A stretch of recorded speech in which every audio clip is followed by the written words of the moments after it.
Hi, I'm Barry Conrad, and this is Banter with BC. Cheers. Cheers.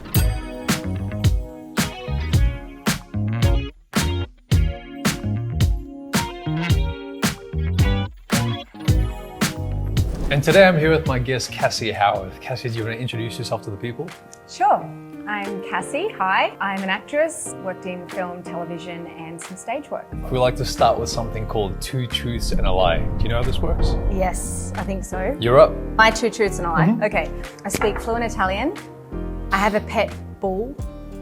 And I've accidentally walked into James Spader's dressing room after a Broadway play. I want to say the last one's true. The first one is the lie.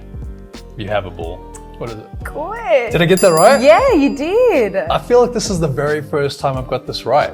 Right, Wes? Ever. I think so, right. Damn, I must have made them too easy. No, I thought the third one was too specific to be a lie. Yeah. James Spader's, but That's true. yes.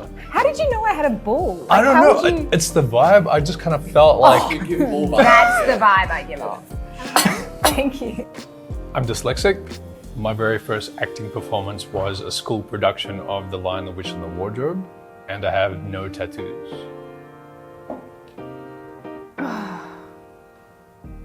I feel like I've seen a picture of you shirtless on your Instagram and I can't remember if you had tattoos. But or there not. could be tattoos on my leg. That's there could true. Be, I don't know. You told me. I'm going to say the first play is true.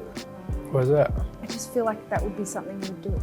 Oh no, is there a play of The Lion, the Witch, and the Wardrobe? Okay. Okay, I'm going to say the truth is that you have a tattoo Okay. and that you were in that play. Are they both the lies? I was in the play and I don't have any tattoos. Yep, there we go. So she has gotten the wrong and I've got them all right. So that's a first ever. I'm glad I'm that person for you. That's really good. Let's dig in. Let's go. Okay, great. I feel very greedy. Go for it. The chips are great. She likes, she's gluten-free. Definitely eat meat, which Yep. I have gone vegetarian at like certain points in my life. So I've done like 6 months or something vegetarian, but I always seem to go back. How do you find that? Because meat's fun though. A chicken I steak, know it's right? more the ethical Yes, I get that. thing that I Yep. toy with, Yep. but I agree. I feel like I have more energy, and I know everybody says no, you can have energy being vegetarian. Yeah. But I just feel like I have way more energy on meat, and I also really like the taste. Okay. Do we go with fingers or? I'm Yeah. going. So, Great. and I've got like a bad track record with food on this show anyway. What do you mean? Well, He doesn't Played- seem to understand the coloring. Oh, I use my hands, or like if I'm dishing something up, I'll scrape Oh, it off yeah. the plate like I don't properly. It's not. So, what's the most spontaneous thing you've ever done? I had actually it was when I was on Home and Away. We had Easter break off, so it was like 10 days or something, and I had nothing organised. And I went home one night. And I was living with 5 of my friends. We had a house here in Sydney. And I got home and I was like, oh, what am I going to do for this break? I haven't got anything planned. And it was like the night before. And one of my friends was like, Coachella's on over in LA. And she was like, oh, we should see if we can get tickets just as a joke. Yeah. So we went on it was some kind of secondhand website and she could get tickets. And then we were like, I wonder if we can get flights. So we literally organised it all. The next day we flew out. Like 3 or 4 days in Coachella, and then we went up to Vegas for 3 or 4 days. And then I had to be back because I had the Logies like that Sunday night. That's crazy. Got back in time, but you Yep. can imagine how exhausted I was. How are you feeling after that? Horrendous. Yeah. Like, it was the funnest time, but yeah, I felt horrendous for the Logies. I was so tired. That's a pretty fun, spontaneous moment though, because like Coachella, come on. Yeah, it was great. It's not like Well, it's proper. because usually you're not like watching yourself eating. You're not watching, and But who now cares? you have to watch it back Exactly. and see how you eat. And I feel like it was before Coachella was like super popular. So it was still at a time when it was a really chill crowd. What's the biggest stereotype surrounding what you do? I feel like people think actors have a certain personality, that we're really loud and want attention.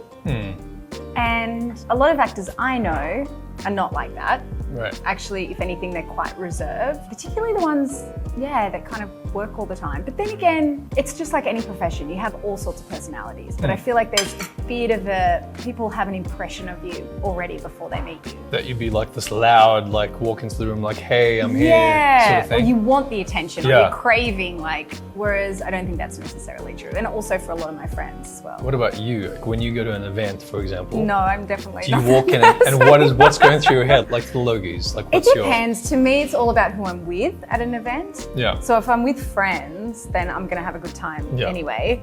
But if I'm with people I don't really know and I feel like it's a work thing, I will still generally enjoy myself because everything's fun generally. But yeah, I'm not there sort of to try and be the center of attention, or I don't think I have that personality, but I do love being around those people. It's fun though. They're 'cause fun. I feel like you need both, right? Yes, it is a funny profession because people already as well think they know you from the characters you've played. So What's your thoughts on that? Like, give me an example of when you've been out in public and Yeah. someone's been like, hey, I didn't like what you did to da-da-da. oh X my and X. gosh, What? I've had that like a lot, especially from when I was on Home and Away here. Like I had people come up to me and be like, I can't believe you did that to him. I can't believe you cheated on him. And would give me, and I'm like, oh, actually I didn't. Yeah. Like, but yeah, I get the sentiment that it wasn't me. Like they definitely get an impression from you and they think, you know, and they often like, they can't separate the character Right. because that's what they've been watching every night. Yeah. You know, So thank you. Well, it means you've done your job. True, hopefully. right? Yeah. Out of theatre and screen, Yeah. as an actor, what do you prefer and why? In terms of the rush of, you know, performing and things happening in the moment and it feeling really spontaneous, theatre. Yeah. And also that high that you get after doing a show, I feel like that's really hard to parallel, like to match in film or TV. But what I love about film or TV is you get more takes. And I love exploring stuff and like finding things on, you know, on camera. And sometimes when you're doing a scene, I don't know if you've ever done this, but you'll communicate. You're saying the words to the other actor. So you're both there in the scene together, but with your eyes, you're sort of communicating something else. Yeah. Have you ever had that? Yeah, absolutely. So you're sort of having Yeah. a dual thing going on.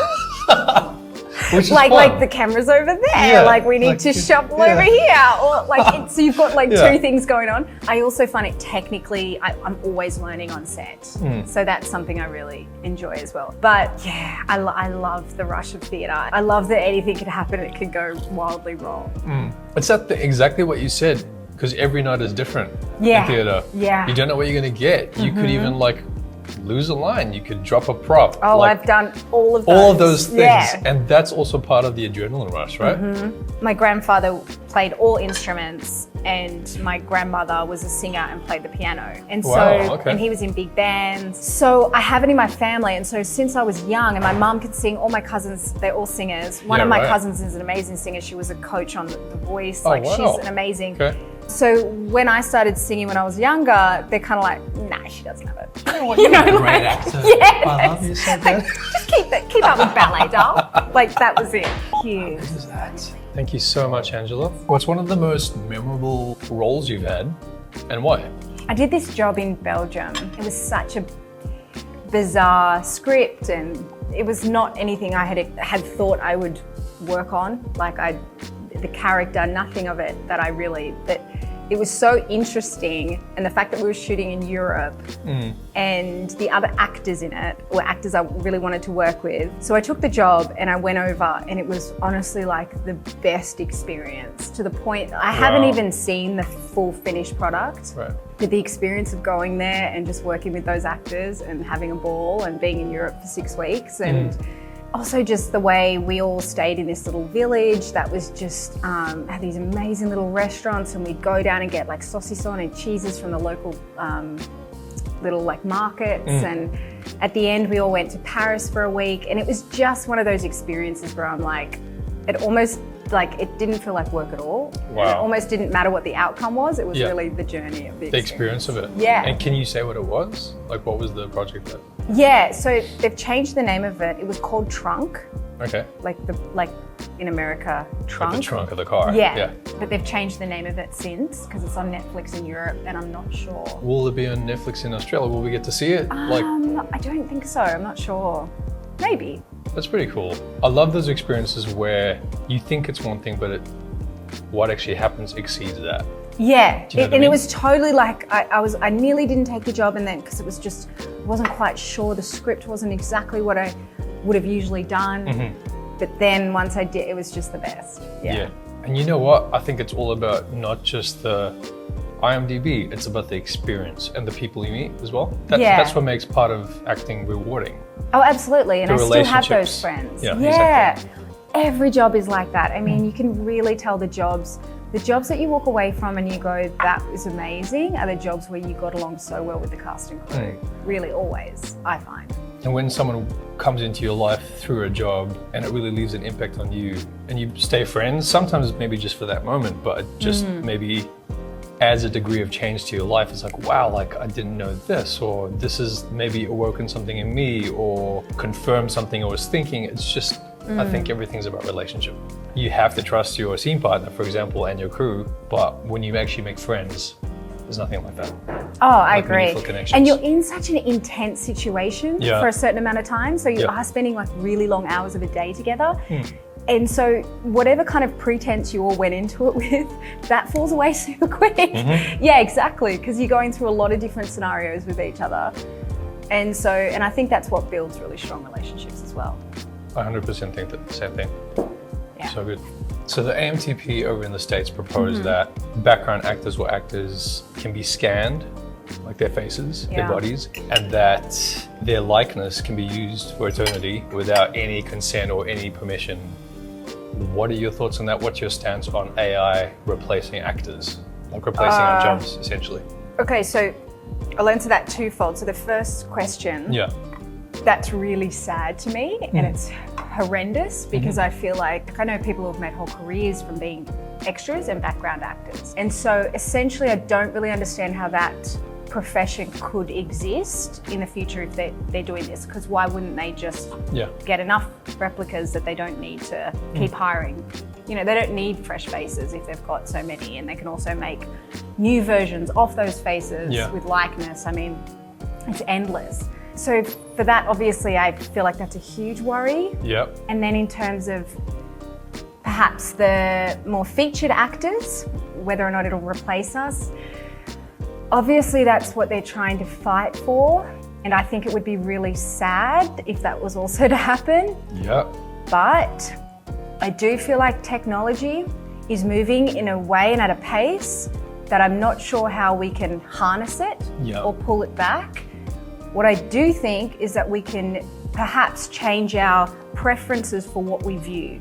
So I saw something where Mark Ruffalo was talking about, let's get back to making independent, people going to the theatre to see independent films. Because those kinds of things, they're going to try and not use AI, right? Yeah. They're going to use real actors. Yeah. So perhaps there's going to be a full comeback of people going to see these, like moving away from the Marvel kind of or bigger franchise stuff Yeah. that uses a lot of AI to perhaps going to see these really great stories that are indie films. You know, that's going to probably change the pay grade of a lot of actors and stuff like that, Yeah. but that might just be part and parcel of it. I'm not all doom and gloom about it, if you know what I mean. I think there could be a resurgence, is that the word, of indie film from it. I've actually never heard their perspective before, so that's very interesting and definitely true, because those indie films probably won't have the budget to use the AI, so let's use actors, so more independent film. Yeah. I mean, I hope. You know, Yeah. and I'm also trying to think that once a wave starts like this, I don't fully understand how you can stop it.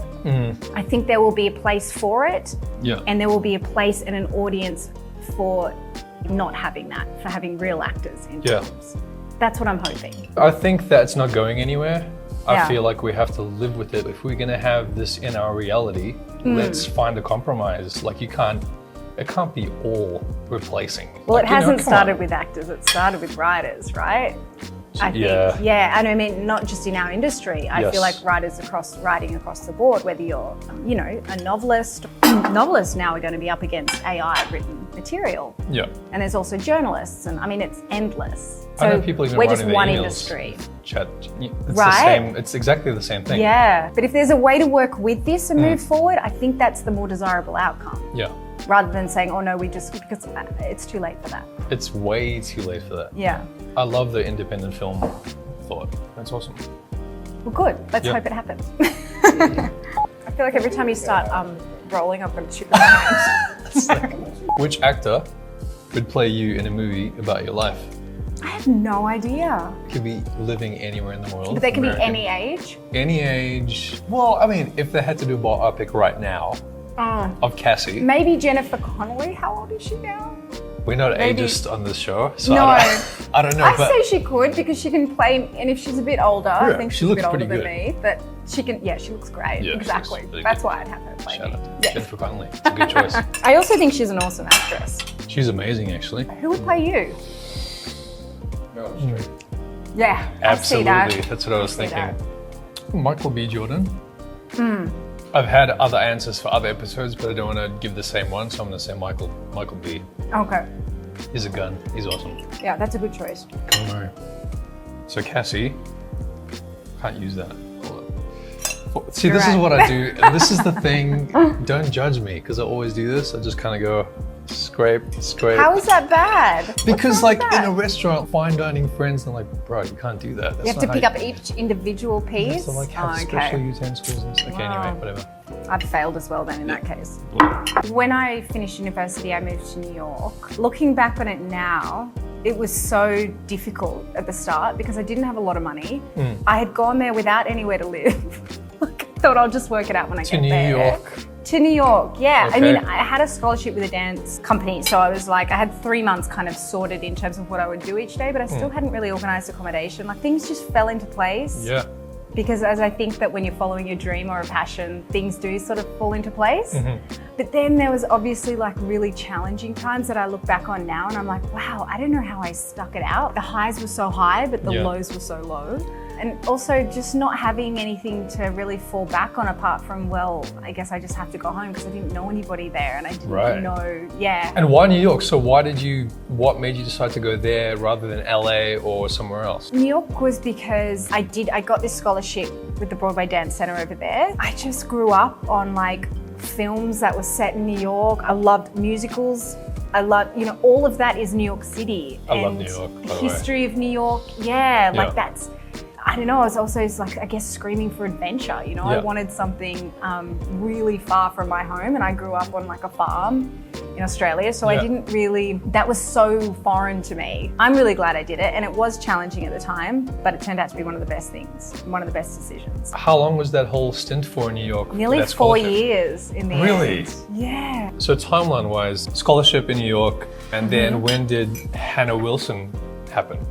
for you? So I went over there dancing, as I Mm-hmm. said at the start. I was auditioning for musicals and Just not really- different, that's all right. It's delicious, by the way. I had a pretty bad injury where I pulled both my hamstrings and That'll do slipped a it. disc, and it was just like How a did myriad that of happen? injuries. How did the injury happen? I Like think during a just performance? wear or? and tear over time. Yeah. Then I was a little bit like, well, should I just go home because I couldn't really do any classes anymore? And then I thought, I'd started dabbled in some acting classes and I thought I'll just do some more classes and then I just started to love it. So then I joined a theatre company there and I was just doing little black box theatre. And then I got on a show over there which shot in New Jersey, That's which was cool. also one of the best jobs I've done. I just loved that show. That was in Jersey and we did that shot that for about 6 months. What did show a was that? season. Can you say? It was called Bar Karma. Bakama. Okay. Yeah, it was about a time traveling bar. That sounds like my kind of And I was situation. the bartender. Are you a good bartender? Yeah, I bartended in New York. So it was not a difficult transition. Wowzers. Well, she Wasn't actually- much acting involved. Cassie actually did all of this right here, the Yeah, yeah. Negroni that I had before. So I did that and then when that finished, I then came back to Australia after that. But don't you reckon, like America in general, but New York particularly, and LA, things happen so quick, man. Like just Oh, they do. You're like right. at the speed of relationship, people don't play around. Like, cool, you want to collaborate? Cool, we'll do. I got you. Yeah, like let's make it happen now. And they do it. Yeah, yeah. It's just a different culture, which I think is so exciting. Mm-hmm. You've got to kind of just be in, which is exciting. Well, because you're kind of in the mecca of it. Yeah, You're there where everybody else is doing. Everyone's trying to make things happen. yeah. And you also feel like you've got to keep up with the pace. Yes. Whereas I like here, that maybe pace. there's not as much of a pace. We're more laid back here. So what is your biggest rejection in life? Biggest rejection, like outside of acting? Could be anything. It could be anything. I mean, right? I Outside just of feel acting? like acting has prepped, honestly, like I've gone for jobs, you know, and done stuff in other industries, and it's like nothing compared to the rejection we've faced in acting, you know? Yeah. Or like someone will have a meeting with me or something and be like, oh, sorry, was that too harsh? And I'm like, that's nothing. That's Compared to what nothing. we've experienced on That's set. nothing. I'd say there's been some roles in acting that that have really like, Yeah. but I haven't got them, especially stuff that you get close on. Yep. And then of course, I mean, overacting is always like love, right? Yes. Like Yeah. rejection in love Yeah. is like, it's so hard to understand how you can feel so strongly about someone and that they don't feel the same way. So that's got to trump everything with rejection. But that Yeah. happens to everybody, I think. Yeah. Unless it doesn't. And I don't know how you escaped it. And then after that happens, you sleepwalk and talk about it. You get it out in your sleep. What cheers you up on a bad day? Cheers me up on a bad day. Yeah. I love dance classes. Okay. So if I'm feeling low, Yeah. I definitely need to get into my body, like whether it's like dancing or going for a run, but generally dance classes like get me in a good mood because they're What's generally. your vibe like? Is it hip hop, like contemporary? What's your? So I come from like theatre, jazz, and ballet background. So now I'll still do both of those, but also I love. Yeah, sometimes I just love to do a hip hop or Yeah. something that like I may not be great at, but it's just fun, Yeah. and it also takes me out of my head. So good. Do you So- want to give us a demo? Or I really don't. You just missed No, the I whole don't. thing before where she was standing on the table, like Yeah, you just missed the show. twerking. Backflip. Too Yeah. bad. Pardon? That was the best backflip ever. Yeah. You're welcome. Very impressive, and still Yeah, all my the plates flips are are. great. Where do I start? No, it's Same. probably I sleep talk. Pretty. Is that a habit? I guess. I mean, if you're doing it like a lot, A lot, every night. and do you? Like I only know that from when I've like lived in share houses and stuff. I will get up and like I'll get up and I'll walk around the room and I'll like talk You to walk people. around- So people think I'm awake. It's a lot. And I've had like, that's how I met one of my best friends, because when I was at Sydney Uni and I stayed on campus there for a year, and we had these doors that when you'd close them, they would just lock like automatically. So every night because I would often walk out of my bedroom and like, you know, when I'm in some scenario and like talking to whoever, you know, and so many times I like walked out of my room and closed the door behind me and I was locked out, and then I'd wake up in the hallway like freezing. And so I'd go and knock on one of the girls' doors. While you're And this is when I sleeping? didn't really know them. No, I was awake now, so I'd Okay. wake up, you know, in the hallway, but I was locked out of my room. And so I'd go and knock on one of my friends' doors, and I'd be like, and this was early on when we didn't really know each other. Like we Yeah. were still getting, and she'd be like, what? Because it's like 2:00 in the morning. I'm like, I'm sorry, I've locked myself out. Like, she's like, what were you doing? And I'm like, I don't know, but I woke up and I'm in the hallway. And That's so hilarious. then she would have to, she's like, okay, you can stay in my room. Like, and then we'd That's have so to, funny. yeah, it's like, but I say crazy stuff. Like, Okay, so is there a theme I've to got what a crazy you say? story. What do you? Yeah, I think it's like, I think people or bugs and stuff are like in my room. So I wig out and then I like run out. So one time, only a couple of years ago, I was in Joshua Tree in LA, and we were staying in this house, this Airbnb that was it was just myself and my friend, and it was like way out, so it was quite isolated. And when we got there, we were both like, because we're both scaredy cats, you know, we're both like, this is like out of a horror movie, you know, as it started to get dark. Yeah. Anyway, we were just like, don't be silly, you know. Had a great night, went for dinner, came back, went to bed, and I obviously went in one of my... apparently, this is what she said, I tapped her on the shoulder and there's like this window that just looks out into desert. And I'm like, there's a man out there. And then I just roll over and go to sleep. And she's like, what? Like, what? Where's the man? Like freaking out. And then she's like waking me up and she's like, you said you saw a man, you know? And I'm like, oh no, I just would have been sleeping. Like, That's scary. Like you scared I your know. friend. That's your fault. It's my sleep talking's fault. And I feel like when did that start? Like, did you always do that, or was Always. So in my house, both my brothers would sleep, walk and talk, And I would mostly just stay in my room, but I would talk. Mum was like, it was like a madhouse at night. It's a genetic sleep talk / walk house. I know. This is the weirdest Okay, thing this I've ever heard. this is actually this is the weirdest habit we've ever had on Really? the show. A lot of people sleep Cheers, talk. Cassie Howarth. Don't You they? won the prize. Great. Great. The trophy. Surely there's a lot of sleep talkers and walkers out there. We need prizes for these things. We have a poll now. I'll post a poll after this episode to say, are you this person? Yeah. There's a lot of us out there. Are there? What do you call yourselves? Is it like a nickname?